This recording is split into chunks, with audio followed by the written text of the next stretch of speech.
when needed.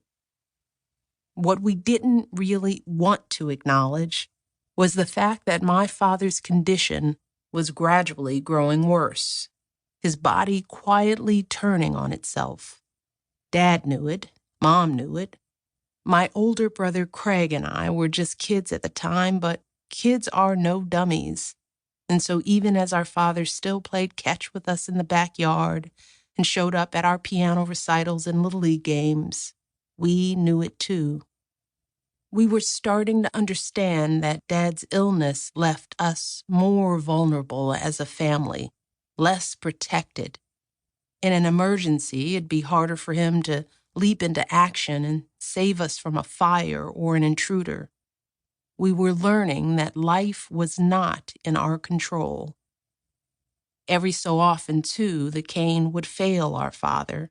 He would misjudge a step, or his foot would catch a lump in the rug, and suddenly he'd stumble and fall. And in that single freeze-frame instant, with his body in midair, we would catch sight of everything we were hoping not to see. His vulnerability, our helplessness, the uncertainty and harder times ahead. The sound of a full-grown man hitting the floor is thunderous, a thing you never forget. It shook our tiny apartment like an earthquake, sending us rushing to his aid.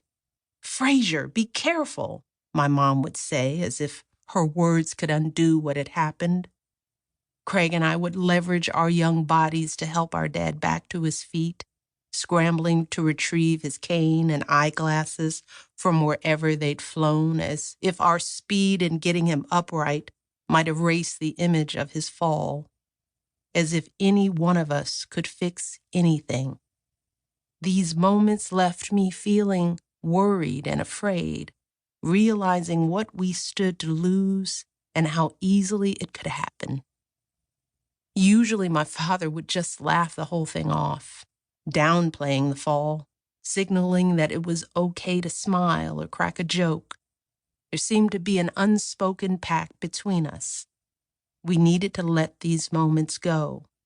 In our home, laughter was yet another well-worked tool. Now that I'm an adult, what I understand about multiple sclerosis is this.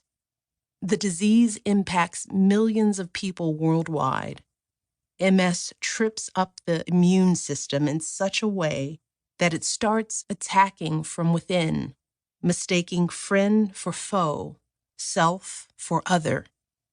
It disrupts the central nervous system, stripping away the protective casing from neural fibers called axons, leaving their delicate strands exposed. If MS caused my father pain, he didn't talk about it. If the indignities of his disability dimmed his spirit, he rarely showed it. I don't know if he ever took falls when we weren't around, at the water filtration plant, or walking in and out of the barber shop, though it stands to reason he did, at least occasionally. Nonetheless, years passed. My dad went to work, came home, kept smiling. Maybe this was a form of denial. Maybe it was simply the code he chose to live by. You fall, you get up, you carry on. I realize now that my father's disability gave me an early and important lesson about what it feels like to be different, to move through this world marked by something you can't much control. Even if we weren't dwelling on it, that differentness was always there. My family carried it. We worried about things that other families didn't seem to worry about. We were watchful in ways it seemed others didn't need to be.